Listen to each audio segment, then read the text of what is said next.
Good evening बच्चों। Good evening sir.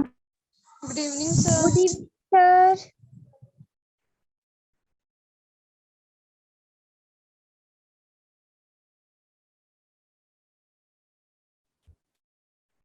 Good evening बच्चों। Good evening sir. Everyone, क्या हाल है?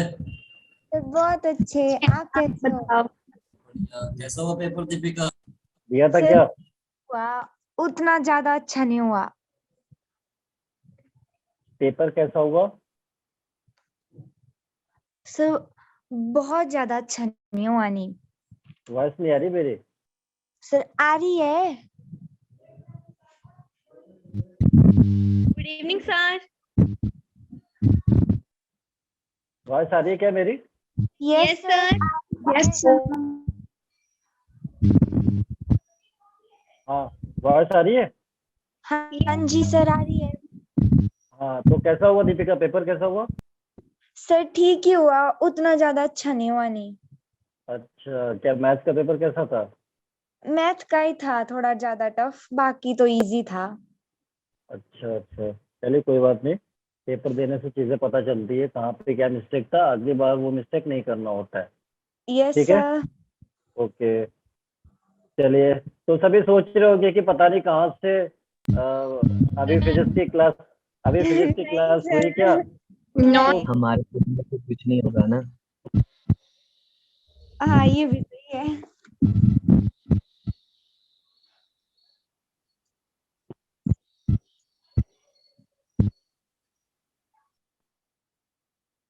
सर म्यूट हो गया आप। हाँ, नहीं नहीं, वो नोटिफिकेशन आया तभी म्यूट हो गया। तो सभी यही सोच रहे होंगे कि अभी तो सर फिजिक्स की मैंने क्लास सर खत्म क्या कुछ हुई। भी नहीं किया। अच्छा, तो सब ये नहीं सोच रहे हैं, बताना मेरे को। नो सर, नहीं सोच रहे। चलो ठीक है, तो लास्ट क्वेश्चन बताना जरा, कौन सा हुआ था? 2 cos θ/2।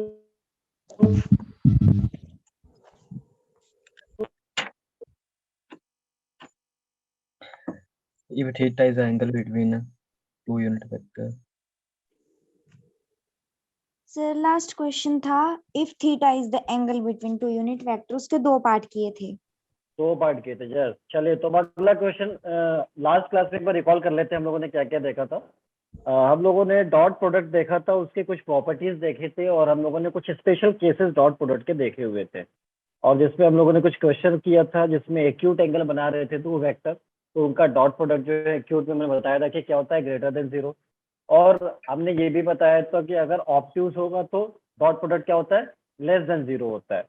ठीक है, और फिर उसके बाद हम लोगों ने कुछ क्वेश्चन लिखा, और फिर कुछ हमने लास्ट क्वेश्चन जो बताया था 2 cos θ/2 2 sin θ/2, वो मैंने बताया कि उसको आप एज अ रिजल्ट याद रखना, वो आपका काम आने वाला होता है, ए और बी अगर यूनिट वेक्टर है तो। क्लियर है बच्चों, बताओ यहाँ तक? Yes sir. चलो, तो अब हम आगे बढ़ते हैं, अगले क्वेश्चन पे आते हैं। ठीक है, तो अगला क्वेश्चन यहाँ पे लिखना जरा, नेक्स्ट क्वेश्चन लिखना जरा। अगला question, 2 adjacent sides of a parallelogram, 2 adjacent sides of a parallelogram, 2 adjacent sides of a parallelogram are represented by vectors, vector A is equals to 3 alpha vector plus beta vector, and vector B is equals to alpha vector plus 3 beta vector. 2 adjacent sides of a parallelogram are represented by vectors. Vector A equals to 3 alpha vector plus beta vector, and vector B equals to alpha vector plus 3 beta vector. If mod of alpha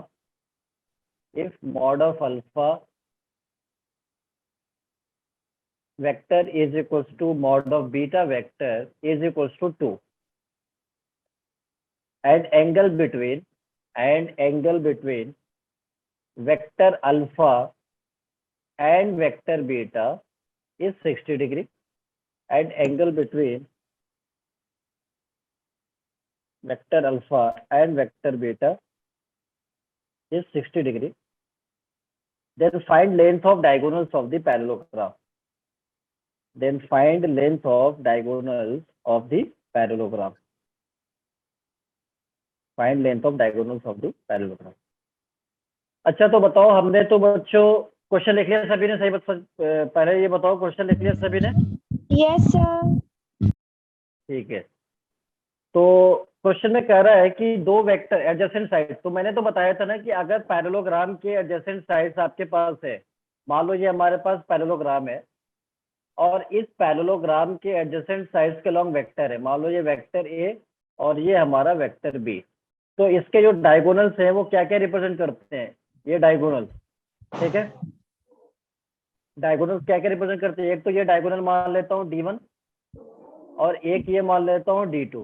तो बताओ D1 और D2 की value हमने बताया था, adjacent sides अगर parallelogram के हैं तो डायगोनल्स का वेक्टर क्या होता है, बताना जरा। ऐसा कुछ बताया था, याद आ रहा है? Yes sir. क्या बताया था डायगोनल के लॉन्ग? ए प्लस बी वेक्टर, यही तो बताया था। ये डायगोनल क्या होता है? ए प्लस बी वेक्टर होता है। और दूसरा वाला डायगोनल क्या होता है? ए माइनस बी वेक्टर, यही तो बताया था बच्चों, बताओ। Yes yes sir. सर। तो भूल गए क्या आप लोग, बताना। ये तो हमने बताया था ना कि कभी भी अगर एडजेसेंट साइड्स होते हैं, मान लो ये बी वेक्टर है, तो इसे मैं बी वेक्टर तो लिख ही सकता हूँ ना, पैरेलल ट्रांसलेट कर सकते हैं वेक्टर को। तो अगर ये वेक्टर ए है, ये वेक्टर बी है, तो इसका रिजल्टेंट वेक्टर ये होगा क्या? ए प्लस बी वेक्टर, यही तो होगा। और दूसरा वाला भी बताया था कि अगर इसे ऐसे कर दिया जाए तो ये माइनस बी वेक्टर हो जाता है। Yes sir. तो फिर ये वाला क्या होगा? ये ए है, ये माइनस बी है, तो ये क्या होगा बताना? Vector A minus vector B. और इसको पैरेलल ट्रांसलेट करेंगे तो ये हो जाएगा। तो आपको याद रखना पड़ेगा कि अगर दो एडजेसेंट साइड्स के लॉन्ग वेक्टर दिया हुआ है पैरेललोग्राम का, तो डायगोनल जो होंगे वो ए प्लस बी वेक्टर और ए माइनस बी वेक्टर होता है। ये बात क्लियर हुई? Yes sir. तो देखो, मैं पहले डायगोनल की बात कर रहा हूँ। मान लो कि हमारे पास D1 जो वेक्टर होगा, D1 वेक्टर पहला डायगोनल, वो ए वेक्टर प्लस बी वेक्टर के बराबर होगा, ठीक है।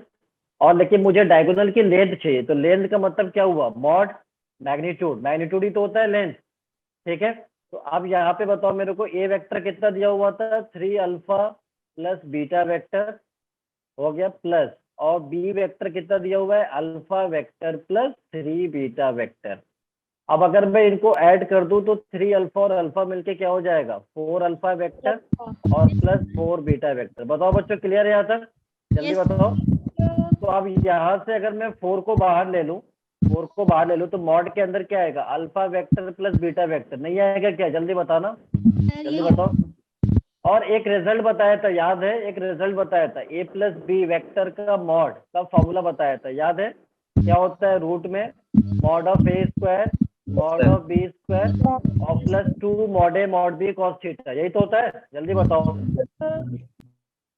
यही तो होता है। कॉस मतलब ए बी कॉस थीटा को ए डॉट बी भी तो लिख सकते हो, बात सेम ही है। ए डॉट बी वहां पे लिखा था, यहाँ पे A B cos theta. Clear है? जल्दी बताओ। Yes sir. चलो ठीक है, तो मैं वही काम करने वाला हूँ 4, और इसे मैं लिख सकता हूँ रूट में mod alpha square plus mod beta square और प्लस 2 मॉड अल्फा, ये 2 है, mod alpha mod beta cos theta. बताओ बच्चों, बिल्कुल सही लिख रहा हूँ नहीं लिख रहा हूँ? जल्दी बताना। 4 और इधर हो जाएगा रूट में मॉड अल्फा मॉड बीटा की वैल्यू दिया हुआ है, कितना दिया है? 2 दिया हुआ है, तो यहाँ पे पुट कर सकते हो 2 स्क्वायर, ये भी हो गया 2 स्क्वायर, और 2 इंटू ये 2 अल्फा और बीटा का मॉड 2 कॉस, इन दोनों के बीच का एंगल, इन दोनों का बीच का एंगल कितना दिया है? 60 डिग्री। अल्फा और बीटा के बीच का एंगल ही तो 60 डिग्री होगा, तो ये कितना हो जाएगा? ये cos 60 की वैल्यू कितना हो गया? 1/2, यही तो होगा। सर क्योंकि मैंने यहाँ पे cos 60 है, मैं अगर चाहूँ तो एक स्टेप और यहाँ पे लिख सकता हूँ, ठीक है। इसका मतलब हो गया cos 60, यहाँ पे हमने लिखा है cos 60, इसकी वैल्यू 1/2। तो ये 2 से 2 कैंसल आउट हो गया। यहाँ पे क्या मिला? 4, और इधर कितना है जरा बताना मेरे को। इधर कितना है? 4 प्लस 4 और प्लस 4, ये कितना हो जाएगा? ठीक है, 12 हो गया। 4 रूट 12 हो गया, यही तो हुआ। Yes sir. और इसे मैं ऐसे भी तो लिख सकता हूँ, बताओ। रूट 12 को मैं ऐसे भी तो लिख सकता हूँ ना, क्या 4 इंटू 3 लिख सकता हूँ? लिख 4 सकते का हैं। स्क्वायर रूट कितना होगा? 2 होगा, जो कि बाहर आएगा तो 4 इंटू 2 मिलके 8 √3। तो एक डायगोनल की लेंथ आ गया 8 √3। तो आप बताओ, एक डायगोनल तो a प्लस बी का मॉड है, तो अगला डायगोनल कौन सा होगा? जल्दी बताओ, अगला A डायगोनल minus कौन सा होगा? बी का हाँ, मॉड तो D2 लेट, जरा बताओ मेरे को क्या होने वाला है? a minus B B. और इसका मॉड, यही तो होगा इसका यस लेंथ। सर। अब इसको क्या करना है? सब्ट्रैक्ट करना है। तो देखो, इसको सब्ट्रैक्ट करोगे यानी a और b की वैल्यू पहले पुट कर दो यहाँ पे। तो 3 alpha vector plus beta vector, ये हो गया, और माइनस बी, यानी इसको माइनस टाइम्स कर दोगे तो माइनस अल्फा और माइनस 3 बीटा। ठीक है, यही तो होगा। यस अब देखना सर। यहाँ पे क्या करने वाला हूँ, ये मॉड है। 3 अल्फा में अल्फा सब्ट्रैक्ट होके क्या बनेगा? यहाँ पे 2 अल्फा बनेगा, और माइनस 3 बीटा और प्लस बीटा मिलके माइनस 2 बीटा मॉड। 2 बीटा, 2 बाहर हो सकता है, अंदर आएगा alpha vector minus beta vector. तो क्या मैं इसे ऐसे लिख सकता हूँ बच्चों? बताओ, ये फॉर्मूला से क्या हो जाएगा? यहाँ पे mod alpha square plus mod B square. लेकिन अब यहाँ पे क्या आएगा? Minus 2 mod alpha mod beta cos theta. बताओ बच्चों, बताओ बच्चों, सही लिख रहा हूँ नहीं लिख रहा हूँ? जल्दी बताओ। चलो ठीक है, तो 2 ट्वाइस हो गया। और सर पिछली हाँ, स्लाइड दिखाने के लिए। ठीक है, यस सर, 1 मिनट सर, हो गया। ठीक है। सब जग रहा है ना? सो तो नहीं रहा कोई? जल्दी बताओ, सो तो नहीं रहा है? बिल्कुल सोना मना है। मैं पहली बार बता दे रहा हूँ, क्योंकि सोने का टाइम अभी नहीं है, जब आएगा वो खुद पता चल जाएगा। ठीक है, यस सर। चलिए। तो ट्वाइस, और इधर हो गया 2 स्क्वायर, मॉड बीटा है 2 स्क्वायर और माइनस 2, अल्फा का मॉड 2, बीटा का मॉड 2, कॉस 60 1/2, 2 से 2 कैंसल आउट हो गया, ये मिलेगा 4। 4 इस अच्छा चलो, 4 तो अभी इसको कैंसिल नहीं करेगा। ठीक है, ये तो 4 हो गया। तो पहले इसको इवेलुएट कर लेते हैं हम लोग, कितना आएगा। ये ट्वाइस अपने जगह पर है, और इधर हो गया 4, अच्छा प्लस 4, हाँ ठीक है, ये 4 ही है, और माइनस ये 4 है, तो कैंसिल हो जाएगा। तो 4 का स्क्वायर रूट कितना हो गया? 2 हो गया। 2 इंटू 2 कितना हो गया? 4 हो गया। तो अगला डायगोनल क्या हो जाएगा हमारा? 4 4 यूनिट हो जाएगा। क्लियर है बच्चों? बताओ, सर। सर। किसी को कोई डाउट यहाँ तक? No sir. नहीं, Yes, हम sir. आगे बढ़ सकते हैं? Yes sir. चलो, तो मैं अब अगले क्वेश्चन पे आता हूँ, जरा देखना। अगले क्वेश्चन में पहला पार्ट है, mod of vector A is equals to 1, mod of vector B is equals to 1, mod of A plus vector B is equals to 1। तो ए माइनस बी वेक्टर का मॉड आपसे पूछा गया है, क्या होगा? ये पूछा गया, यानी mod of A vector, mod of B vector, mod of A plus B vector, और mod of A minus B vector. ठीक है, ये पूछा गया, ये चीज दिया हुआ है। तो क्या करना चाहिए इसमें बच्चों, बताओ?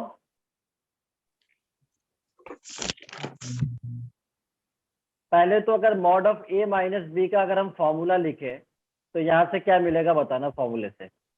रूट, ये फॉर्मूला होता है mod of A square mod of B square minus 2 mod A mod B cos theta, यही तो होता है। यस। अब देखो यहाँ पे ध्यान से देखना जरा, अब यहाँ पे ध्यान से देखना कि जो मॉड ए और मॉड बी है, इनकी वैल्यू तो मुझे गिवन है क्वेश्चन के अंदर, ठीक है, लेकिन मुझे थीटा नहीं पता है। थीटा का मतलब angle between A and B, वो नहीं पता है। तो क्या वो एंगल मैं इस वाले रिजल्ट से नहीं निकाल सकता? क्या वो एंगल में निकाल सकते हैं? तो पहले क्या करूंगा, इस वाले को लिखूंगा। तो पहले ए प्लस बी मुझे दिया हुआ है, ए प्लस बी का मॉड, ये मुझे 1 के बराबर दिया हुआ है। तो अब मैं क्या करने वाला हूं, यहाँ पे इसका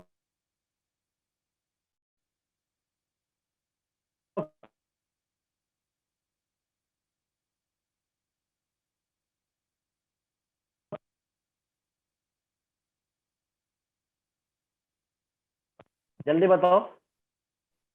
सर साउंड नहीं आ रही है। हो गए थे। अभी आएगी, अभी आएगी। अब आ रही है? जल्दी बताओ। Yes sir. यस हाँ, सर। तो मैंने दोनों तरफ स्क्वायरिंग कर दिया, तो दोनों तरफ स्क्वायरिंग कर दिया, तो 1 का स्क्वायर तो 1 ही होगा ना? बताओ। बिल्कुल, चलो ठीक है। अब देखना, इससे मैं स्क्वायरिंग इसलिए कर दिया कि अब रूट नहीं आएगा, ठीक है, रूट खत्म हो जाएगा, क्योंकि अब स्क्वायर है इधर। तो यहाँ पे फॉर्मूले में क्या दिखेगा? रूट नहीं दिखेगा। तो यहाँ पे दिखेगा mod of A square plus mod of B square और plus 2 mod A mod B cos theta, mod A mod B cos theta is equals to 1। बताओ बच्चों, लिख सकता हूँ क्या? जल्दी बताओ मेरे को। अब यहाँ से मॉड ए मॉड बी, इनकी वैल्यू तो यहाँ रिप्लेस करना पड़ेगा। मॉड ए की वैल्यू 1 है, मॉड बी भी 1 है, तो यहाँ रखोगे 1, 1 का स्क्वायर 1, ये भी 1 का स्क्वायर 1, 2, 1 इंटू 1 कॉस थीटा जो कि मुझे फाइंड करना है 1। अब यहाँ पे 1 से 1 क्या हो जाएगा बच्चों?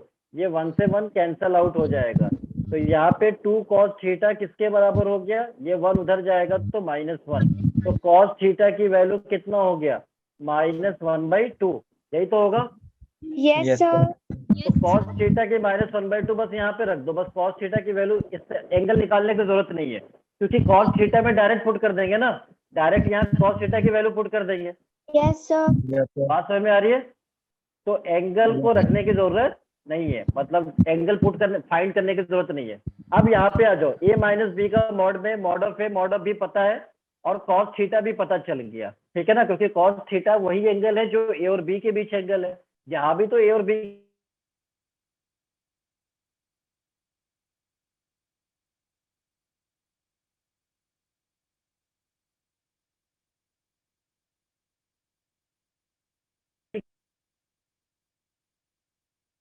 सर साउंड नहीं आ रही। सर 1 आएगी इसकी वैल्यू।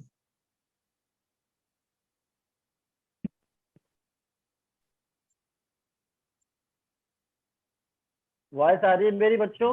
Yes sir. हाँ, सर अब रूट मैं समझ जाता हूँ जब वॉइस नहीं आ रही, क्योंकि नोटिफिकेशन आ जाता है, इसलिए मैं वेट कर रहा हूँ। तो जब आप बोलते हो तब मुझे पता चलता है वॉइस आ रही है।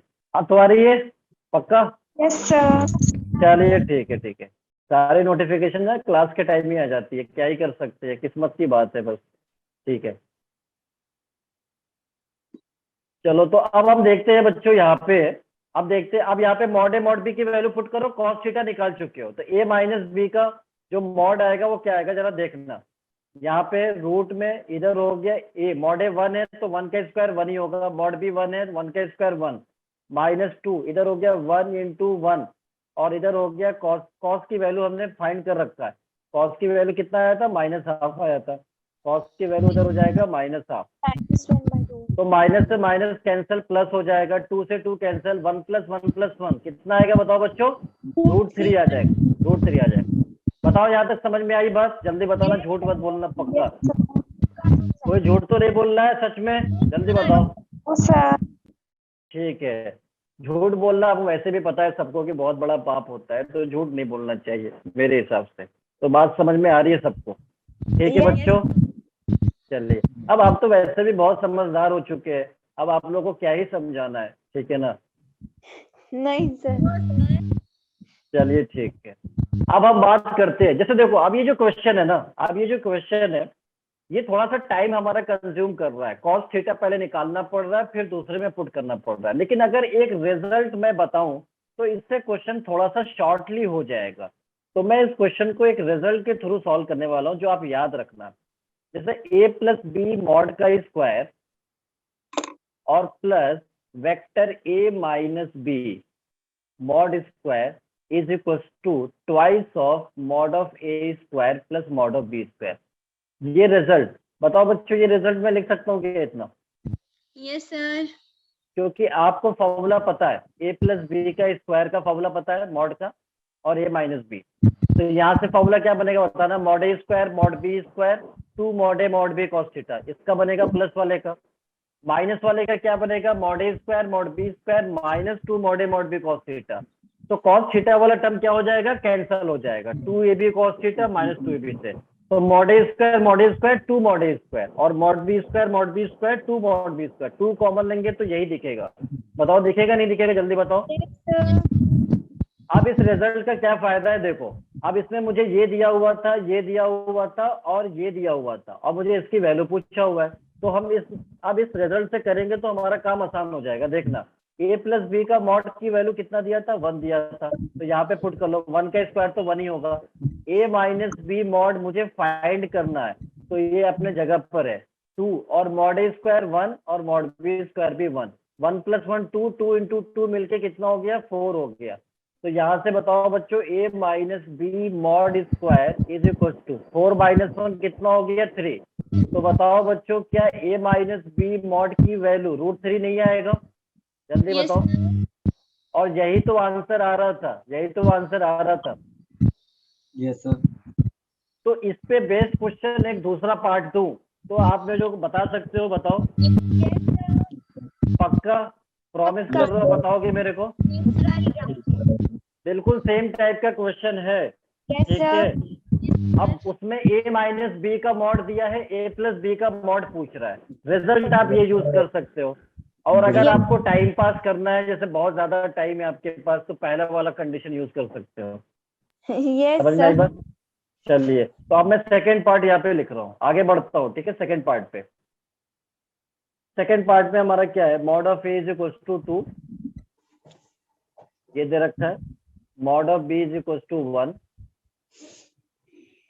Mod of A minus B, mod of A minus B is equal to √3। तो आपसे पूछ रहा है mod of A plus B की वैल्यू, जल्दी बताना मेरे को answer. Yes sir.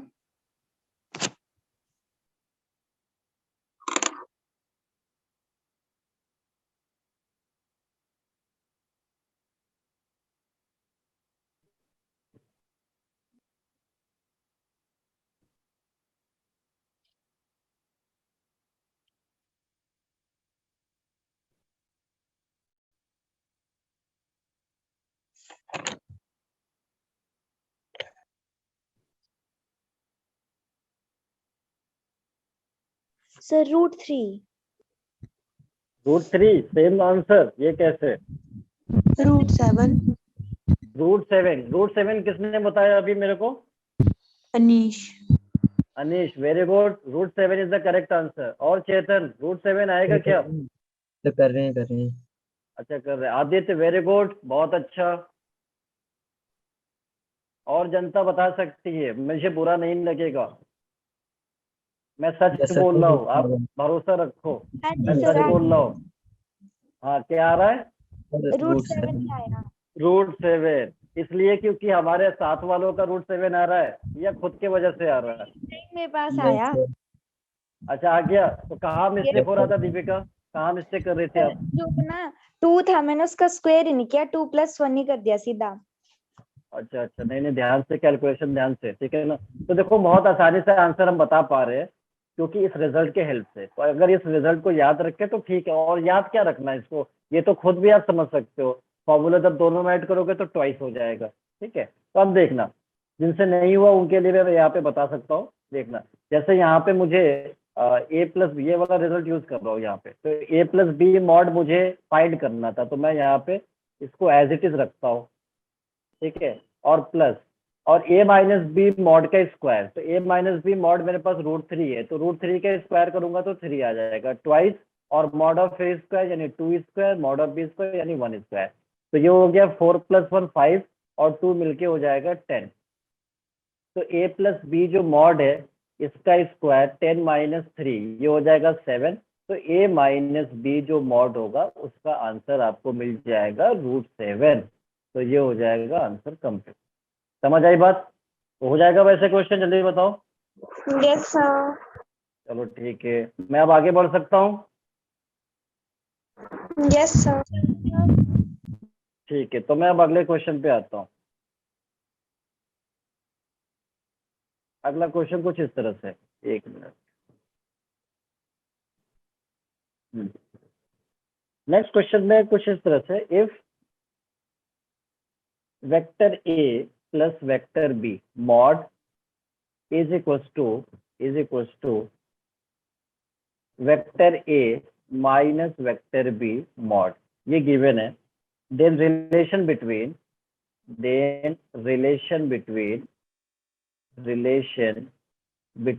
Vector A and vector B. कह रहा है कि अगर a प्लस बी वेक्टर का mod a minus B vector के मॉड के बराबर है, तो बताओ a और b में क्या रिलेशन होगा। वो मतलब वो आपस में 90 डिग्री पे होंगे, या आपस में पैरेलल होंगे, ठीक है, या कोलिनियर होंगे, ठीक है, या उनमें से क्या रिलेशन हो सकता है a और b के बीच पे, ये आपसे पूछ रहा है, ठीक है ना। ये बात क्लियर है? Yes sir. ठीक है, तो अब मैं इस क्वेश्चन को देखो सॉल्व करता हूँ। पहली बात, a प्लस बी का जो मॉड है उसका फॉर्मूला मुझे पता है। क्या होता है फॉर्मूला, बताना। सर a प्लस बी का जो मॉड है यस ये इक्वल है a माइनस बी मॉड के। क्लियर है? यस तो अगर ये इक्वल है तो इनका दोनों तरफ स्क्वायरिंग कर देंगे तो भी तो इक्वल होगा, तो भी तो इक्वल होगा।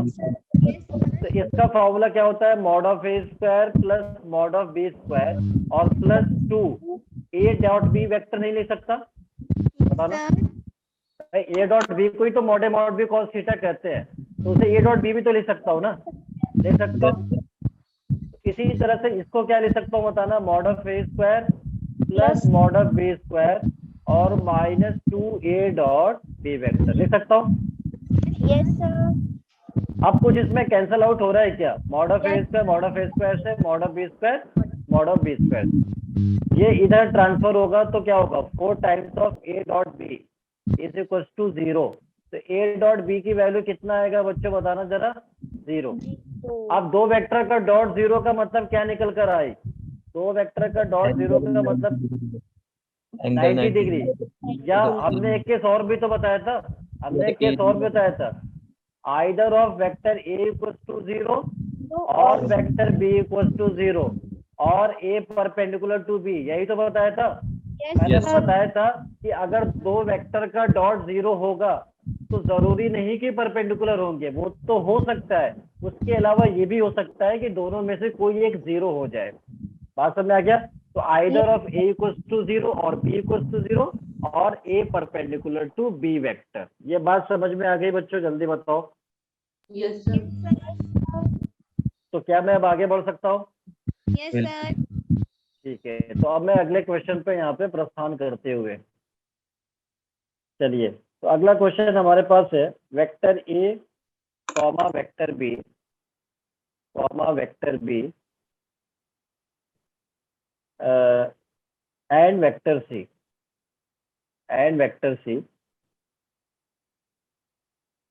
are three vectors, three unit vectors are three unit vectors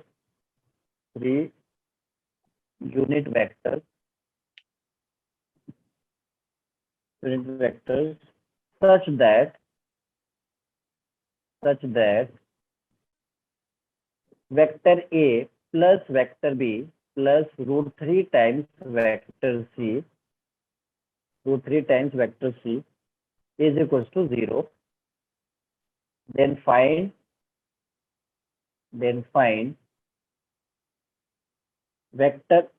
angle between vector A and vector B. Find angle between vector A and vector B. Find angle between vector A and vector B. पहले question पढ़ लो।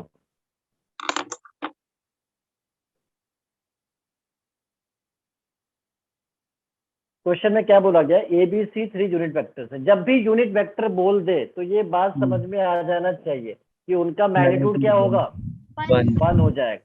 ठीक है, तो पहली बात तो समझ में आ गया कि जो ए बी सी अगर यूनिट वेक्टर हैं तो इनका जो मैग्नीट्यूड होगा वो हो जाएगा बच्चों 1। ठीक है ना, तो ये तो बात समझ में आ गया।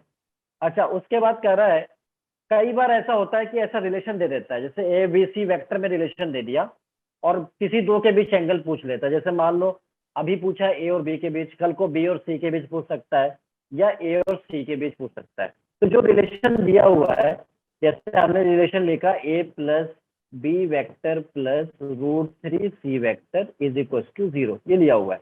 तो जिस किसी के बीच एंगल पूछा जाएगा उन दोनों को साथ में रखना है, बाकी सारे एलिमेंट को दूसरे तरफ भेज देना है। तो ए और बी के बीच एंगल पूछा गया है बच्चों, तो ए और बी एक साथ रहेंगे, बाकी टर्म कौन सा जाएगा, उधर चला जाएगा। तो ए और बी को एक साथ रखो तो ए प्लस बी वेक्टर और ये टर्म उधर जाएगा तो क्या बनेगा बच्चों, माइनस रूट 3 सी वेक्टर, यही तो बनेगा। जल्दी बताओ। यही बना। अब हम क्या करेंगे, दोनों तरफ मॉड अप, अगर ये दो वेक्टर आपस में इक्वल हैं तो इनका मॉड भी क्या हो जाएगा, इनका मॉड भी इक्वल हो जाएगा। अच्छा, माइनस रूट 3 का मॉड तो रूट 3 हो जाएगा और इधर क्या मिलेगा, सी वेक्टर का मॉड। लिख सकता हूँ? Yes sir. अब दोनों तरफ स्क्वायरिंग भी तो कर सकता हूँ ना, दोनों तरफ स्क्वायरिंग करूंगा तो कोई फर्क पड़ेगा क्या? जल्दी बताओ, कोई फर्क नहीं। पड़ेगा? नहीं।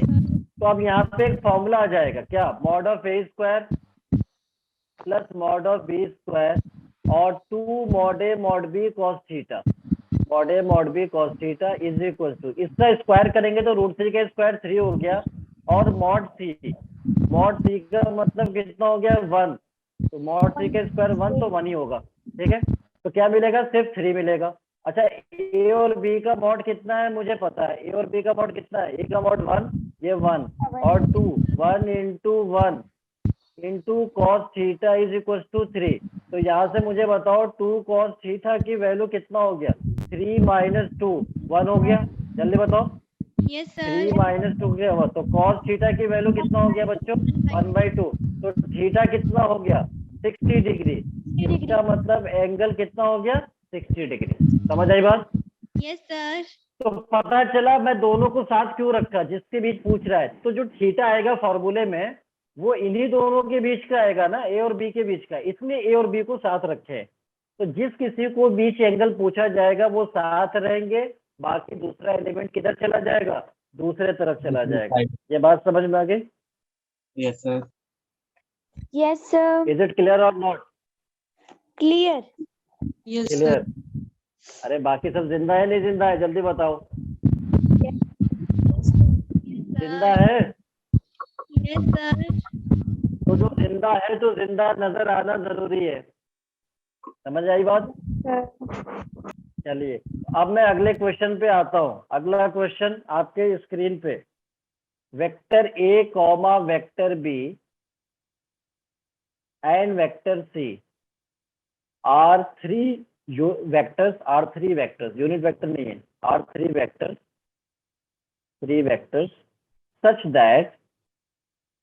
such that vector A plus vector B plus vector C is equals to 0 if mod of vector A is equals to 1, mod of vector B is equals to 2, mod of vector C is equals to 3. Then find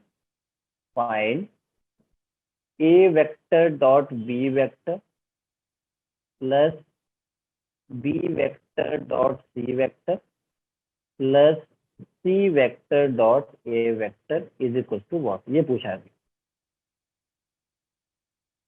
ABC three vector से कुछ इस तरह से कि vector A plus vector B plus vector C की value क्या है? 0। If mod A1 mod B2 mod C3 then A dot B B dot C C dot A। इस तरह का क्वेश्चन एग्जाम के अंदर बहुत कॉमन है और आपके बुक में भी बहुत सारे क्वेश्चन गिवन है, example as well as practice question. तो एक बात बता रहा, मैंने एक रिजल्ट जो लिखवाया था डॉट प्रोडक्ट में, उसमें एक रिजल्ट में एक लास्ट रिजल्ट बताया था, अगर आपको याद हो, हालांकि होना तो नहीं चाहिए। फन ठीक है? होता है।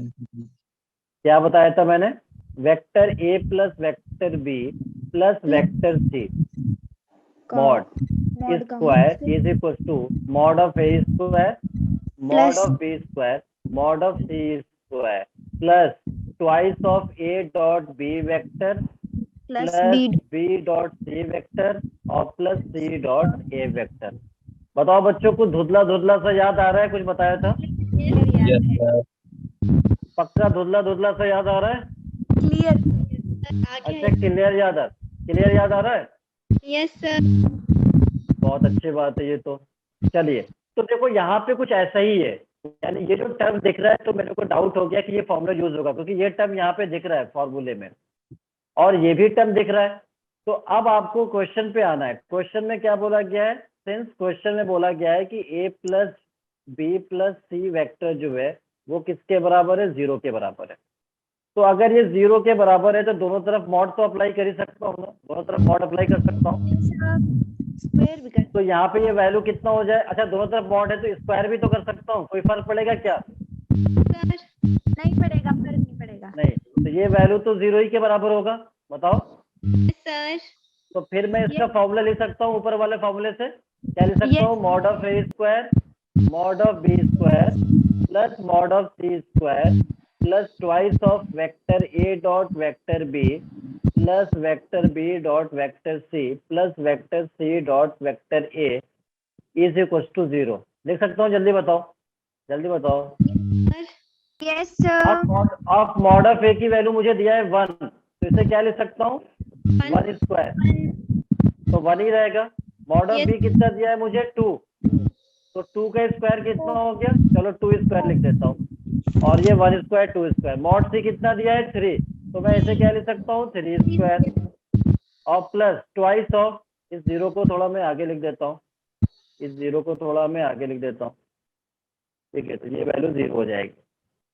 तो twice of A dot B plus B dot C और plus C dot A is equal to 0, ठीक है।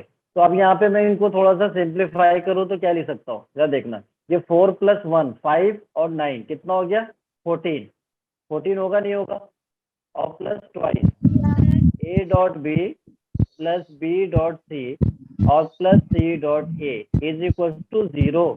तो यहाँ से मुझे बताओ कि twice of vector A dot vector B plus vector B dot vector C plus vector C dot vector A is equal to, ये इधर जाएगा तो क्या बनेगा? -14। तो बताना यहाँ पे ध्यान से कि मैं इसे A vector dot B vector, B vector dot C vector, C vector dot A vector is equal to -14/2 which is -7। तो क्या होगा आंसर बच्चों? -7। क्लियर है? जल्दी बताओ। अब इसी टाइप का अगर दूसरा क्वेश्चन दूं तो क्या आप मुझे बता सकते हो? Yes, sir. Yes, sir. ठीक है, यहाँ तक किसी को कोई गिला शिकवा तो नहीं है? No, sir. नहीं है. चलिए, तो मैं अब अगला क्वेश्चन बताऊं, बोलूं? Yes, Yes. sir. चलो मैं स्क्रीन पे लिख ही देता हूँ, वरना आप कहोगे सर आप कंजूसी कर रहे हो बहुत ज्यादा। नहीं है। सर। चलिए, तो मान लेता मैं vector A comma vector B and vector C are 3 mutually perpendicular vectors, are 3 mutually perpendicular vectors, mutually perpendicular vectors, ठीक है, 3 mutually perpendicular vectors. If mod of vector A is equals to 2, comma mod of vector b is equals to 3, mod of vector c is equals to 4।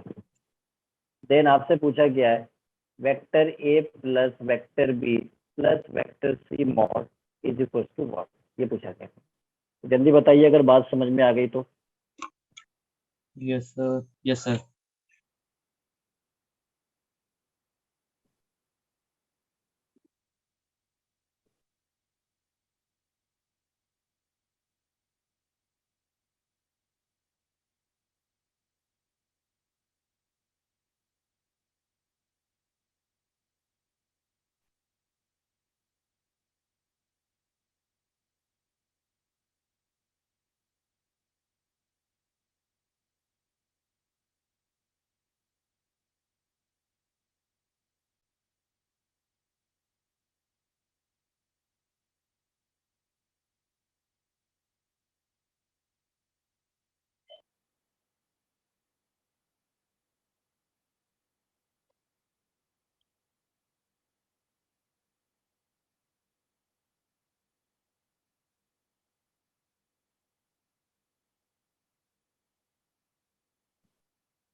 Sir, तो आप 5. सोच रहे हो कि Sir, 5. A dot B B dot C C dot A की value क्या होगा, ये सोच रहे हो क्या? 5. Sir, 5 आएगा आंसर। 5 आंसर तो नहीं आएगा ऐसे। इसका फॉर्मूला तो पता है, अभी बताया था, vector A plus vector B plus vector C, root 29। क्या? Root 29। Root 29, yes, root 29 Aditya correct answer, root 29 the correct answer. Yes, sir. ठीक है, इसका फॉर्मूला तो हमने बताया था कि मॉड ऑफ ए स्क्वायर और plus mod of B square और plus mod of C square और twice of vector A dot vector B plus vector B dot vector C और plus vector C dot vector A. यही तो बताया था। Yes sir. तो देखो mutually perpendicular अगर वेक्टर है आपस में, ये तीनों वेक्टर, जैसे मान लो ए बी सी अगर म्यूचुअली परपेंडिकुलर है, जैसे मैं यहाँ पे मान लेता हूँ ए वेक्टर और ये बी वेक्टर और ये सी वेक्टर, अगर आपस में म्यूचुअली परपेंडिकुलर है तो इनका डॉट क्या होगा, इनका डॉट आपस में क्या होगा, A dot B dot C और सी डॉट ए क्या होगा बच्चों, जल्दी बताओ। 0 0 हो जाएगा, 0। तो इसका मतलब ये वाला जो टर्म है वो क्या हो जाएगा आपका, 0 हो जाएगा। 0। तो Yes, फिर sir. क्या मिलेगा आपको यहाँ पे, ए प्लस, फिर इसकी वैल्यू मॉड ए स्क्वायर, आपको पता है मॉड ए की वैल्यू 2 है, ये 2 स्क्वायर हो गया। मॉड बी कितना है 3, तो ये 3 स्क्वायर हो गया। और मॉड सी की वैल्यू कितना है 4, तो ये 4 स्क्वायर हो गया। ठीक है, तो सिर्फ और सिर्फ, और ये टर्म तो 0 हो गया, तो सिर्फ और सिर्फ आपको क्या मिलेगा यहाँ पे 29। लेकिन ए प्लस बी प्लस सी का मॉड पूछा गया है, ना कि ए प्लस बी प्लस सी का स्क्वायर। तो ए प्लस बी प्लस सी मॉड का अगर स्क्वायर होगा, स्क्वायर रूट लेंगे तो कितना आएगा, √29। Answer is √29। समझ आई बात? Yes, sir. बताओ बच्चों, समझ आई? ठीक है। Yes, sir. इस वाले फॉर्मूले पे बहुत क्वेश्चन पूछा जाता है। ठीक है, अब मैं आगे बढ़ूं अगले क्वेश्चन पे। Yes sir.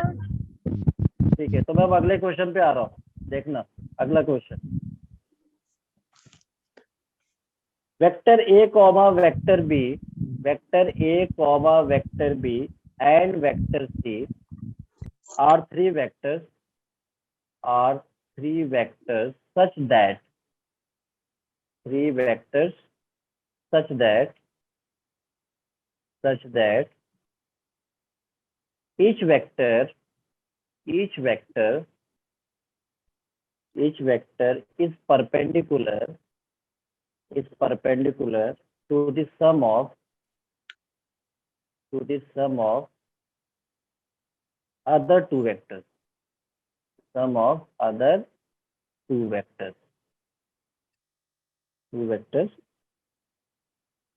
if mod of vector A is equals to 3, mod of vector B is equals to 4 and mod of vector C is equals to 5, then find vector A plus vector B plus vector C mod. इसकी value पूछ रहा है क्या हो। तो ABC 3 vector से कुछ इस तरह से कि each vector perpendicular to sum of other 2 vector, मतलब एक वेक्टर 2 वेक्टर के सम के परपेंडिकुलर। मतलब अगर कहूँ ए वेक्टर ए बी प्लस सी के परपेंडिकुलर है, या वेक्टर बी सी प्लस ए के परपेंडिकुलर है, या वेक्टर सी ए प्लस बी के परपेंडिकुलर, इसका मतलब ये है। और मॉड ए मॉड बी की वैल्यू दिया हुआ है, मॉड सी भी दिया है, तो ए प्लस बी प्लस सी मॉड पूछ रहा है, उसका फॉर्मूला आपको पता है। ट्राई करोगे? Yes, sir. Yes sir. चलिए तो ट्राई करिए।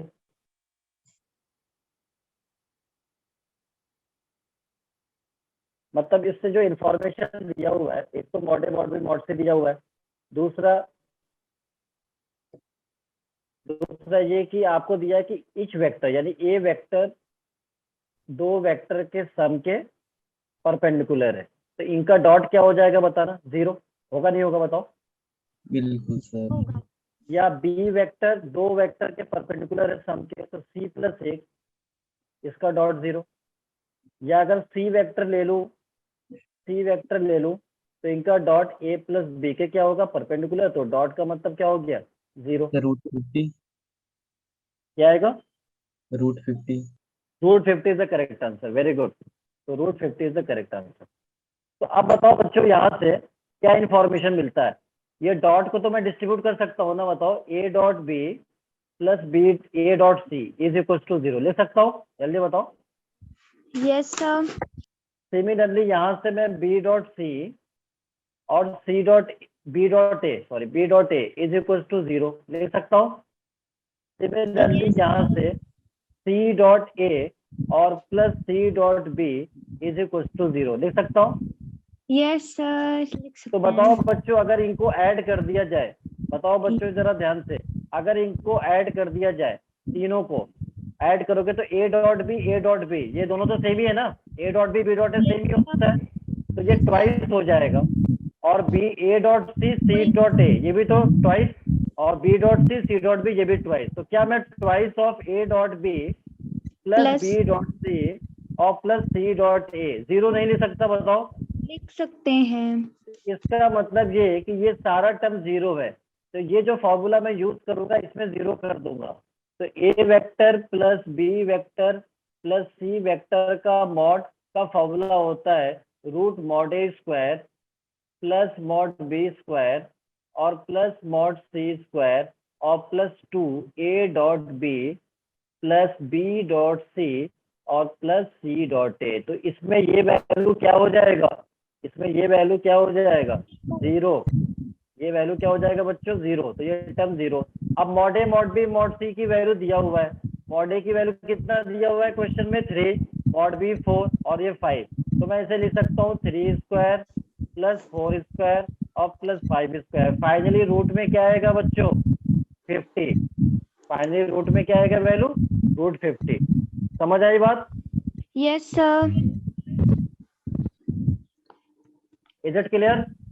Yes, sir. ठीक है। तो मैं बता इस पे क्वेश्चन में ज्यादातर करा रहा हूँ क्योंकि ये बहुत इंपॉर्टेंट फॉर्मूला है और इस पे एग्जाम में बहुत क्वेश्चन पूछे जा चुके हैं। तो बच्चों इसको ध्यान में रखना, ठीक है ना? चाहे आप मुझे भूल जाओ लेकिन इसे मत भूलना, बराए मेहरबानी आपकी। समझ आई बात? Yes, sir. ठीक है। तो अब एक क्वेश्चन आप होमवर्क के लिए प्रैक्टिस में लिख लो, फिर हम अगले हेडिंग पे आ जाएंगे। तो इसे आप प्रैक्टिस होमवर्क के लिए लिख लेना, फिर हम अगले क्वेश्चन अगले टॉपिक पे आ जाएंगे। Vector A comma vector B and vector C are 3 unit vectors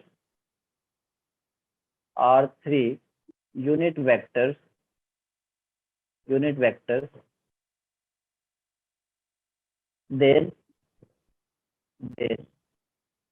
vector A minus vector B mod square plus vector B minus vector C mod square plus vector C minus vector A mod square does not exceed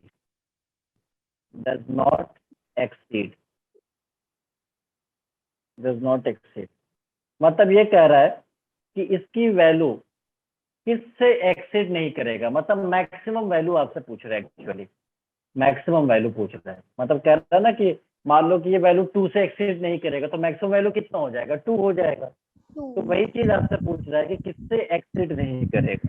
A B C 3 unit vectors है, then vector A minus vector B mod square, vector B minus vector C mod square, vector C minus vector A mod square does not exceed. ठीक है बच्चों? Yes, sir. अब हम आगे बढ़ सकते हैं। Yes, sir. चलिए, तो अब अगला जो हेडिंग है वो एप्लीकेशन है, जो कि डॉट प्रोडक्ट का एप्लीकेशन भी होता है। एप्लीकेशन बहुत सारा, जैसे आपने फिजिक्स में पढ़ा होगा work done by force, F dot S. पढ़ा है नहीं पढ़ा है? जल्दी बताओ। Yes, sir. तो फोर्स और डिस्प्लेसमेंट, फोर्स और फोर्स के डायरेक्शन में डिस्प्लेसमेंट, इन दोनों का क्या होता है? डॉट होता है। तो डॉट से आपको क्या मिलता है? वर्क डन मिलता है। तो इसलिए एक तरह से ये डॉट प्रोडक्ट का एप्लीकेशन हो जाता है। समझ में आया? Yes, तो sir. अब हमको जो एप्लीकेशन है इसमें पढ़ना है अगले हेडिंग में। तो मैं अब हेडिंग लिख रहा हूँ यहाँ पे एप्लीकेशन। एप्लीकेशन मतलब वेक्टर डॉट प्रोडक्ट का एप्लीकेशन क्या क्या है। ठीक है? तो जिसमें आपको पहला यहाँ पे लिखना होगा, फर्स्ट लिख रहा हूँ प्रोजेक्शन और स्केलर प्रोजेक्शन और scalar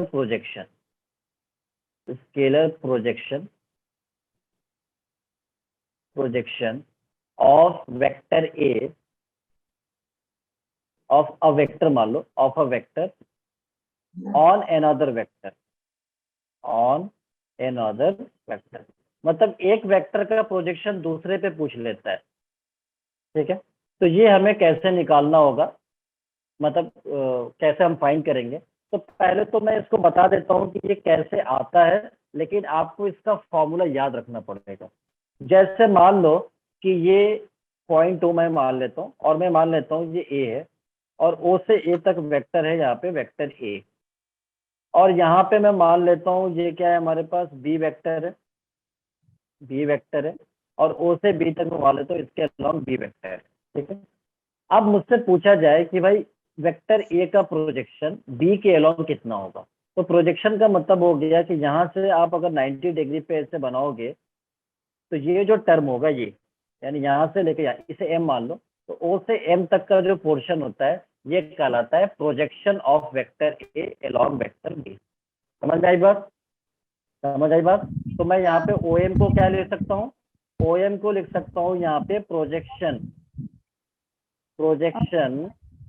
of vector A, projection of vector A on vector B, on भी कर सकता हूँ या अलॉन्ग भी कर सकता हूँ। समझ आई बात, जल्दी बताओ बच्चों। Yes. तो एक बात बताओ, आपने फिजिक्स में तो बहुत पढ़ा होगा, इन दोनों के बीच एंगल थीटा मान लेता हूँ, तो ओ एम को क्या मैं ओ ए कॉस थीटा लिख सकता हूँ, बताओ क्या मैं ओ ए कॉस थीटा लिख सकता हूँ। भाई आपने पढ़ा होगा ना, हॉरिजॉन्टल कंपोनेंट वर्टिकल कंपोनेंट, तो इधर फोर्स एफ होता है, इधर थीटा है, तो एफ कॉस थीटा हॉरिजॉन्टल और एफ साइन थीटा वर्टिकल। नहीं पढ़ा क्या, जल्दी बताओ। पढ़ा है। अच्छा, ये जो कॉस थीटा होगा ये तो वही है ना, ये तो वही है ना angle between two vector, angle between two vector वाला formula, vector A dot vector B upon mod of A mod of B. लिख सकता हूँ क्या बच्चों, बताओ। लिख सकता हूँ, बिल्कुल लिख सकता हूँ। अब देखना ध्यान से, इस कॉस थीटा की वैल्यू वही लिखने वाला हूँ। ओ ए का मतलब क्या हुआ, इसका लेंथ, ओ ए क्या है, लेंथ है, तो ओ ए तो ए वेक्टर है ना, ए वेक्टर का लेंथ क्या होगा, मॉड ऑफ ए लिख सकता हूँ, जल्दी बताओ। अब कॉस थीटा की वैल्यू कितना हो गया, ए डॉट बी वेक्टर, यहाँ से जो लिख रहा हूँ, और upon mod of A vector और मॉड ऑफ बी वेक्टर। कुछ कैंसल आउट हो रहा है क्या बच्चों, मोड ऑफ कुछ कैंसल आउट हो रहा है क्या, mod of A mod of B. हाँ mod of A mod of B, यही तो होगा। तो ये तो कैंसल आउट हो गया, तो क्या मिलेगा, A vector dot B vector upon mod B vector. तो बच्चों इस फॉर्मूले को याद रखना पड़ेगा, चाहे आप मुझे भूल जाओ, लेकिन इसे याद रख लेना, ये बहुत जरूरी है। समझ में आई बात। Yes. अच्छा, मतलब भूल जाओगे आप। कोई ये नहीं बोल रहा है, कोई ये नहीं बोल रहा है कि नहीं सर आपको भी याद रखेंगे और इस फॉर्मूले को भी याद रखेंगे, ठीक है। मैं इसी इंतजार में था सुनने को, लेकिन सभी यही सोच रहे हैं, हाँ ठीक है चलेगा कोई बात नहीं, लेकिन फॉर्मूला नहीं भूलना चाहिए। क्यों, यही चल रहा है दिमाग में। Yes sir. अरे ये तो वो वाला मुहावरा याद आ रहा है, एक तो चोरी उसके बाद सीना जोरी, ये वाला मुहावरा याद आ रहा है मेरे को।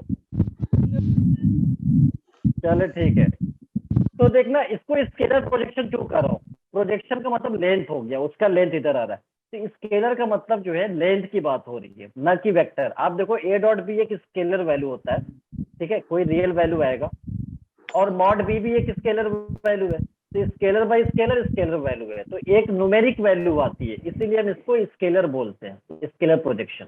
बात समझ में आ गया। Yes, sir. तो क्या सर प्रोजेक्शन वेक्टर भी हो सकता है क्या, हाँ हो सकता है, लेकिन वो हम आगे बताएंगे, अभी हम स्केलर प्रोजेक्शन की बात कर रहे हैं यहाँ पे। तो एक चीज ध्यान में रखना, एक चीज क्या, अगर आपको projection of A on B पूछेगा तो दोनों का डॉट लेना, और जिस पे प्रोजेक्शन पूछा गया उसके मैग्नीट्यूड से डिवाइड करना, उसके मैग्नीट्यूड से डिवाइड करना है जिस पे पूछा गया है। यहाँ पे किससे पूछा गया था, ऑन बी पे पूछा गया है, ठीक है। तो अब एक बात बताओ, इसी तरह से अगर मैं डायरेक्ट फॉर्मूला लिखूं, projection of vector B on vector A of vector B, तो अब डिवाइड में क्या आएगा बच्चों, बताओ डिवाइड में क्या आएगा, Vector A का mod. दोनों का डॉट तो होगा, दोनों का डॉट। अच्छा देखो, दोनों का डॉट बी डॉट ए लिखो, ए डॉट बी लिखो, बात तो सेम ही है ना। Yes, sir. इसलिए ए डॉट बी लिख दिया, और जिस पे पूछा गया, अब ए पे पूछा गया तो ए के मॉड से क्या करेंगे बच्चों, Divide. समझ में आई बात। Yes, अच्छा sir. हो हो सकता है बच्चों कि डॉट प्रोडक्ट आपका निगेटिव आ जाए, हो सकता है, क्योंकि डॉट प्रोडक्ट निगेटिव तो हो ही सकता है, लेकिन कभी, और ये वैल्यू पॉजिटिव, लेकिन प्रोजेक्शन लेंथ है तो लेंथ कभी निगेटिव हो सकता है क्या बच्चों, बताओ? हो सकता है, इसलिए मैं मॉड का साइन यूज कर रहा हूँ, मॉड का साइन। बात समझ आ गया? इसलिए Yes. मॉड का साइन यूज करेंगे, क्योंकि लेंथ कभी निगेटिव नहीं हो सकता है इस धरती पे, याद रखिएगा बिल्कुल। Yes, sir. समझ में आई बात? Sir. ठीक है। अब आप कहोगे सर कहीं और धरती के अलावा वहां हो सकता है, तो मैं अभी वहां की बात नहीं करूंगा, क्योंकि अभी वहां पे डिस्कवरी चल रही है। ठीक है, फिर देखा जाएगा। ठीक है बच्चों? Yes. ठीक है, तो ये तो हमने आपको बता दिया प्रोजेक्शन ले। अब देखना, ये भी बड़ा इंपॉर्टेंट फॉर्मूला है, एग्जाम में बहुत क्वेश्चन पूछा जाता है, आपके बोर्ड से भी पूछा जाता है, और कॉम्पिटिटिव एग्जाम में तो पूछा ही जाता है। तो अब देखना, मैं अब आपको सिंपल से क्या करना है, दोनों का डॉट आपको लेने आता है, दो वेक्टर का, और वेक्टर का मैग्नीट्यूड लेने आता है। बस इतना ध्यान देना है कि किस वेक्टर पे पूछ रहा है, जिस वेक्टर पे पूछेगा उसके मॉड नीचे आएगा और दोनों वेक्टर का डॉट ऊपर आएगा, आंसर आ जाएगा। तो क्या मेरा अगला क्वेश्चन बताने वाले हो आप लोग? Yes sir. तो चलिए अब आप मेरे को बताइए, मैं वेक्टर लिख रहा हूँ यहाँ पे, vector A is equal to, देखिए बिल्कुल बच्चों का खेल है ये, तो हालांकि बच्चे तो हम लोग हैं ही वैसे भी, क्यों? 2j cap Yes, sir. बच्चे और ही प्लस हैं. k के बच्चे है, वेक्टर बी इक्वल टू, पिछली बार की तरह टेंशन मत दे देना आप लोग, 3i कैप दी थी. और plus 2j cap plus 6k cap, तो ये दो वेक्टर हो गया। अब आपसे पूछ रहा है यहाँ पे, then find projection of vector A, projection of vector A on vector B. Formula आपके पास है, जल्दी से आंसर बताइए। Projection of vector A on vector B.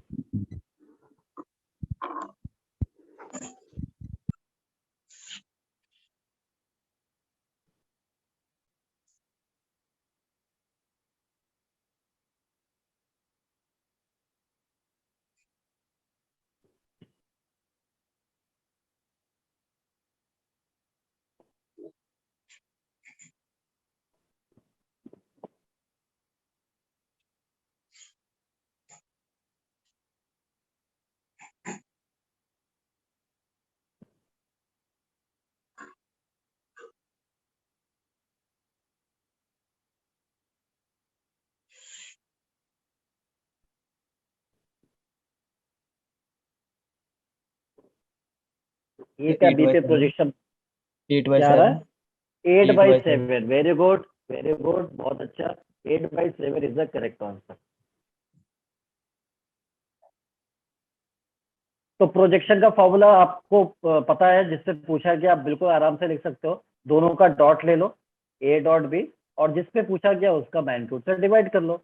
तो पूछा गया किस पे, बी पे पूछा गया, तो बी वेक्टर के मैग्नीट्यूड से डिवाइड कर दिया, तो ये हमारा फॉर्मूला हो गया। अब दोनों का डॉट, यानी दोनों वेक्टर, पहले ए वेक्टर लिख लो, 2i माइनस 2j प्लस के वेक्टर, के कैप, सॉरी के कैप, और इधर हो गया डॉट, और ये मॉड के साथ, क्योंकि लेंथ कभी निगेटिव नहीं होना चाहिए, और इधर हो गया 3i cap plus 2j cap और प्लस 6k कैप, ये हो गया।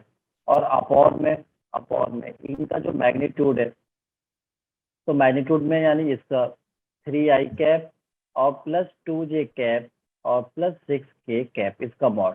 अब दोनों का डॉट, ये पूरे मॉड के, क्योंकि निगेटिव नहीं होना चाहिए। अब देखो डॉट प्रोडक्ट कैसे लेते हैं, मैंने बताया था ना, सिर्फ i और i वाला कोफिशिएंट मल्टीप्लाई, j वाला मल्टीप्लाई, k वाला मल्टीप्लाई। देखो यहाँ पे क्या आने वाला है, यहाँ पे देखो i वाला मल्टीप्लाई होगा तो कितना होगा, 2 × 3 6, क्या मिलेगा 6। j वाला मल्टीप्लाई होके क्या मिलेगा बताओ, ये -2 है और 2 है, -4, तो ये हो जाएगा -4। अच्छा, k वाला मल्टीप्लाई होके क्या मिलेगा बच्चों बताओ, 1 और 6, ये मिलकर 6 हो जाएगा। ठीक है, अपॉन,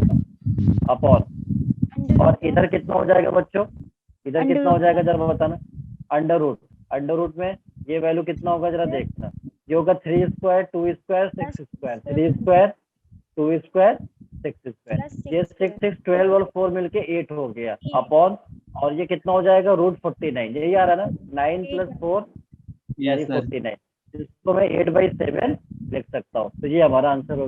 बताओ क्या बहुत टफ क्वेश्चन है, जल्दी बताओ, टफ क्वेश्चन क्वेश्चन है, जल्दी बताओ मेरे को। No sir. नहीं तो पता नहीं बेवकूफ एग्जामिनर क्यों इतना ज्यादा पूछता है, मुझे समझ में नहीं आ रहा है। ठीक है, तो ये ठीक। फर्स्ट पार्ट अभी हमने देखा है प्रोजेक्शन। ये जो प्रोजेक्शन देखा हमने ना, फर्स्ट पार्ट है ये। ठीक है, फॉर्मूला। ठीक है, ए का बी पे प्रोजेक्शन और बी का ए पे प्रोजेक्शन, ये वाला है। ठीक है, तो बस ध्यान देना होता है कि किस पे पूछा गया, जिस पे पूछा जाएगा उसका मैग्नीट्यूड से डिवाइड हो जाता है। बाकी जो है दोनों फॉर्मूले में डॉट तो आता ही है, डॉट तो सेम ही होता है, ए डॉट बी ले लो या बी डॉट ए ले लो। ये बात समझ में आ गई बच्चों? Yes, sir. तो क्या मैं सेकंड प्रोजेक्शन सेकंड एप्लीकेशन पे आ जाऊं?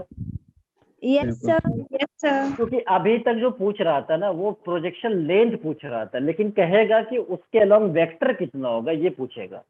तो अब हम वेक्टर वाली बात यहाँ पे करने वाले हैं कि प्रोजेक्शन वेक्टर कैसे कितना क्या पूछेगा। तो अब यहाँ पे वेक्टर या कंपोनेंट कर सकते हो उधर, प्रोजेक्शन का वेक्टर या उसका कंपोनेंट। तो यहाँ पे अब अगला हेडिंग हो जाएगा यहाँ पे component of vector A, any vector करो शायद, any vector, component of any vector in the direction of a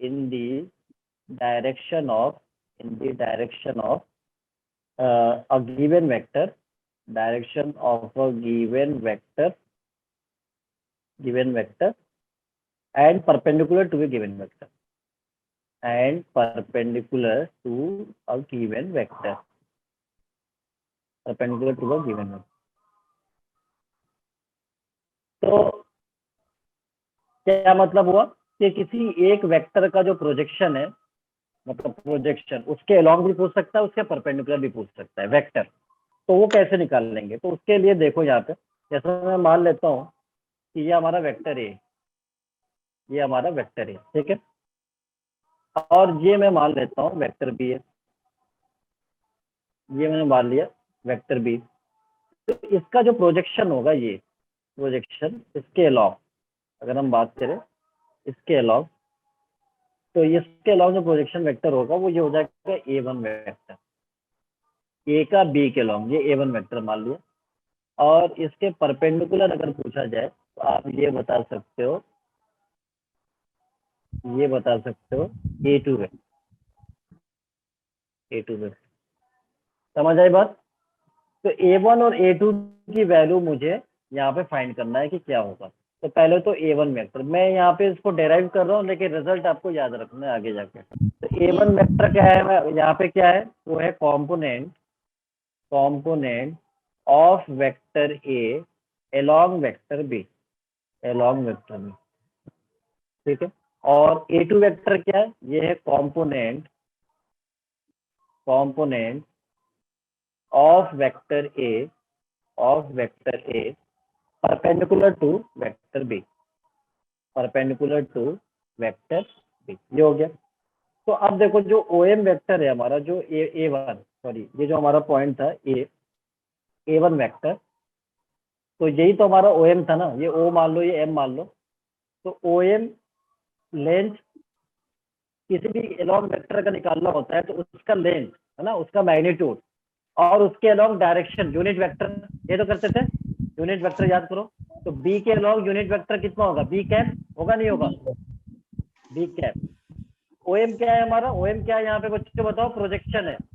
ओएम क्या है, प्रोजेक्शन लेंथ है ना, और वेक्टर ए और वेक्टर बी, यही तो है। यस और सर। इसके साथ क्या है, बी कैप हो जाएगा, इसके साथ क्या होगा, बी कैप।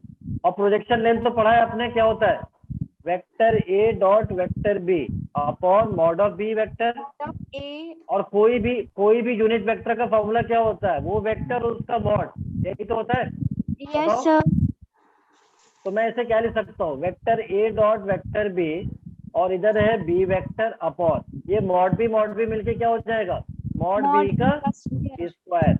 तो ये फॉर्मूला हो गया जो आपको याद रखना है। क्या ये प्रोजेक्शन वेक्टर है, ना कि प्रोजेक्शन लेंथ है। बात समझ आ गया? क्योंकि यहाँ पे देखो बी वेक्टर दिख रहा है, इसलिए याद रखना यहाँ पे मॉड बी का स्क्वायर आ रहा है, ध्यान में रखना। यानी फॉर्मूला कैसे याद रखना है, जिसके अलोंग प्रोजेक्शन वेक्टर पूछेगा तो प्रोजेक्शन लेंथ को उसके यूनिट वेक्टर जिसके अलोंग पूछ रहा है उसके यूनिट वेक्टर से मल्टीप्लाई कर दो। Yes sir. समझ आई बात? Yes, sir. Yes, sir. तो उसी तरह से अगर मैं बी का ए पे पूछूं तो बता सकते हो? Yes sir. Yes, sir. तो क्या होगा? A dot B upon mod of A square into A vector, होगा नहीं होगा? जल्दी बताओ। Yes, sir. ठीक है, तो अब मुझे अगर ये तो हमने निकाल दिया एलॉन्ग, A1 निकाला है। अब अगर A2 वेक्टर पूछ ले परपेंडिकुलर तो कैसे निकालेंगे? तो सिंस मुझे पता है कि वेक्टर ए किसके बराबर होगा, A1 प्लस A2 वेक्टर, इसी के तो बराबर होगा क्योंकि ये कंपोनेंट इसी के हैं, ये जो कंपोनेंट है इसी के है। तो मुझे ए वेक्टर तो पता ही है क्योंकि वो गिवन होगा, और A1 वेक्टर निकाल चुका हूं, तो क्या मैं A2 वेक्टर नहीं निकाल सकता? क्या मैं A2 वेक्टर नहीं निकाल सकता? A1 minus. तो वेक्टर ए माइनस और A1 का वेक्टर यहाँ पे निकाल चुका हूँ, इसे माइनस करूंगा। A dot B upon mod of B square, mod of B square और इनटू बी वेक्टर, ये हम माइनस कर देंगे तो ये परपेंडिकुलर कंपोनेंट आपको मिल जाएगा। हालांकि परपेंडिकुलर कंपोनेंट इतना ज्यादा क्वेश्चन नहीं पूछा गया एग्जाम के अंदर, रेयरली, लेकिन एलोंग पूछा जाता है। तो बस इतना याद रखना कि अगर ए का बी के अलोंग प्रोजेक्शन वेक्टर पूछेगा, उन दोनों वेक्टर का डॉट अपॉन जिससे पूछा उसके मैग्नीट्यूड का स्क्वायर और इनटू वो वेक्टर मल्टीप्लाई में। समझ आई बात? Yes, sir. तो जैसा कि मैं अगला क्वेश्चन देता हूं, आप बता पाओगे मुझे? बिल्कुल। Right. चलिए बिल्कुल ट्राई कर सकते हैं, ट्राई करने में क्या ही जा रहा है, क्यों? Yes, sir. चलिए तो अगला क्वेश्चन मैं यहाँ पे लिख रहा हूँ। Vector A is equal to I cap minus 2j cap plus 2k cap, और vector B is equal to 3i cap plus 2j cap और plus 6k cap. Find the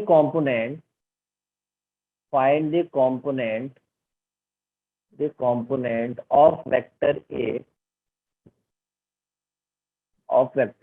in the direction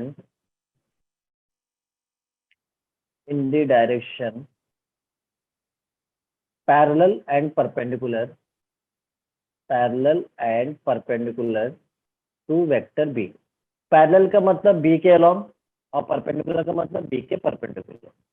तो मतलब आपको एक parallel मतलब along पूछ रहा है कंपोनेंट और दूसरा परपेंडिकुलर पूछ रहा है। फॉर्मूला आपके पास है।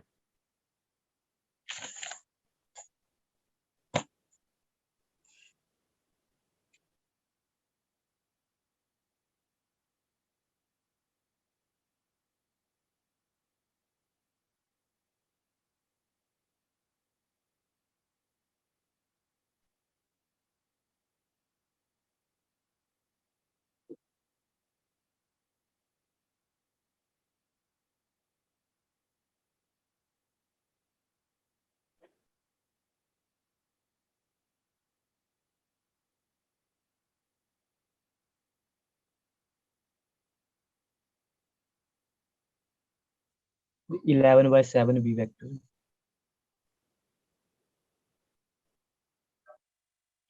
क्या आ रहा है बच्चों? 11/7 B vector. 11/7 B vector. 11 by, अच्छा रूट ले लिया, स्क्वायर होता है फॉर्मूले में नीचे, स्क्वायर होता है 11/49 होगा। 49। यस, बी वेक्टर भी आप लिख दो वहां पे 3i कैप, आंसर सही है। और कंपोनेंट बताना परपेंडिकुलर वाला, पैरेलल वाला है। हाँ ठीक है, पहले तो ठीक है। A1 वेक्टर बता दिया, अब A2 वेक्टर बता दो जो उसके परपेंडिकुलर होता है, क्योंकि A2 वेक्टर आप इजीली निकाल सकते हो। A वेक्टर आपको पता है और माइनस A1 वेक्टर निकाल चुके हो अभी, पैरेलल वाला, उसको माइनस कर लो। कुछ आया और कोई आंसर? फिर मैग्नीट्यूड से माइनस करते हैं इसको। मैग्नीट्यूड से नहीं, मैग्नीट्यूड नहीं, वेक्टर से माइनस होता है। मैग्नीट्यूड नहीं, वेक्टर होता है। मैग्नीट्यूड होता तो मॉड का साइन लिखता मैं वहां पे। अविनाश कुछ आया? आर्यन? फर्स्ट ही आया अभी। दीपिका? यस सर, फर्स्ट ही आया, सेकंड कर रही हूँ। अच्छा फर्स्ट आया, सही आ रहा है फर्स्ट वाला? Yes sir. ठीक है, वेरी गुड। सर उसमें बी वेक्टर की वैल्यू पुट भी कर सकते हैं? हाँ क्यों नहीं पुट करेंगे। अब उसमें कौन सा बहुत माना कि बहुत ज्यादा महंगाई बढ़ चुकी है, मगर इसमें क्या है, ये तो पुट कर ही सकते हैं। अब इसमें क्या ही कंजूसी करना है, तो फ्री में पुट करना है, क्यों। Yes sir. चलिए ठीक है। हाँ तो मैं यहाँ पे यही कहना चाह रहा था, जैसे आपसे A1 वेक्टर पूछ रहा है, मतलब पैरेलल का मतलब A1 वेक्टर। तो अब आपको क्या करना है, A का B पे पूछ रहा है, तो A डॉट बी, पहले फॉर्मूला लिख लो, A डॉट बी, और जिससे पूछ रहा है उसका मॉड का स्क्वायर करना है याद से, और इधर B वेक्टर से पूछा गया, बस। आप दोनों का डॉट ले लो। अब A का B के साथ डॉट ले लो यहाँ पे, तो पहले लिख लो A वेक्टर यहाँ पे, I और प्लस इधर कितना है, I माइनस है 2j माइनस 2j, ठीक है, I माइनस 2j वेक्टर, और इधर कितना है प्लस 2k वेक्टर, इसका डॉट B वेक्टर से, B वेक्टर है 3i plus 2j plus 6k, 3i plus 2j और प्लस 6k, ये हो गया, ठीक है। अपॉन मॉड B, यानी इसका मॉड B वेक्टर का 3i 2j प्लस 6k, और इसका स्क्वायर कर दो, और फिर ये जो वेक्टर बनेगा, इस वेक्टर इंटू B वेक्टर लिख लो, जो B वेक्टर हमारा, B वेक्टर कौन सा होगा यहाँ पे, 3i प्लस 2j और प्लस 6k, ठीक है, यहाँ पे लिख दिया। अब देखना, I का I के साथ कोफिशिएंट मल्टीप्लाई कर दो 3 और माइनस 2, और ये मिलके 4 हो गया, ठीक है, 12 और ये कितना हो गया, 12 हो गया। अपॉन इधर इसका रूट का स्क्वायर, तो रूट पहले ले लो, और इधर गया 3 स्क्वायर 2 स्क्वायर और 6 स्क्वायर, और इस पूरे का स्क्वायर कर दो, रूट खत्म हो जाएगा, और इधर है 3i कैप 2j कैप और 6j कैप, ये कितना हो गया, 50 माइनस 4 11, 11 और ये आएगा 49, और इधर हो जाएगा 3i कैप 2j कैप और प्लस, तो ये जो टर्म आया है ये आपका आया है एलॉन्ग यानी पैरेलल वाला। और परपेंडिकुलर कंपोनेंट आप निकाल सकते हो, परपेंडिकुलर का मतलब A2 कंपोनेंट होता है A minus A1 vector, A vector आपको पता है यहाँ पे i cap minus 2j cap plus 2k cap, और माइनस A1 वेक्टर ये आपने निकाला हुआ है 11/49, और इधर आ जाएगा 3i कैप 2j कैप और 6j कैप। अब आपको क्या करना है, बस इसको सिंप्लीफाई कर लेना है। जब आप इसको सिंप्लीफाई करोगे तो मैं यहाँ पे लिख देता हूँ कि जो A2 वेक्टर आपको मिलेगा वो मिलेगा 16i कैप और माइनस 120j कैप और प्लस 32k कैप अपॉन 49, यही आंसर आएगा। समझ आई बात, बताओ बच्चों। Yes sir. तो आज के लेक्चर में कोई दिक्कत, नो सर। एक और एप्लीकेशन लिख लो यहाँ पे, लास्ट पे वो खत्म हो जाएगा, फिर work done by a force, अगला application work done by a force. तो ये तो आप फिजिक्स में पढ़ते हो, इसलिए हम लोग इसके बारे में बहुत ज्यादा डिस्कस नहीं कर सकते हैं। Work done by a force, कोई भी फोर्स अगर उसके डायरेक्शन में डिस्प्लेसमेंट होता है तो वर्क डन जो आता है वो एक डॉट प्रोडक्ट फोर्स और डिस्प्लेसमेंट से आता है। तो ये होता है W is equals to vector F dot vector S, ठीक है। तो F होता है फोर्स और S होता है डिस्प्लेसमेंट, ठीक है, जो कि आपने फिजिक्स में पढ़ा होगा, काइनेमेटिक्स में बहुत सारी चीजें। चलो बच्चों, तो डॉट प्रोडक्ट की कहानी यहाँ तक खत्म हुई, हम सबको डॉट प्रोडक्ट बहुत याद आएगा। यस और सर। अब हम अगले लेक्चर में क्रॉस प्रोडक्ट के बारे में बात करने वाले हैं। ओके बच्चों, so thank you so much for today and good evening to everyone, and inshallah we'll continue in the next lecture with cross product, ठीक है। तब तक के लिए शब्बा खैर, good evening sir. Good evening.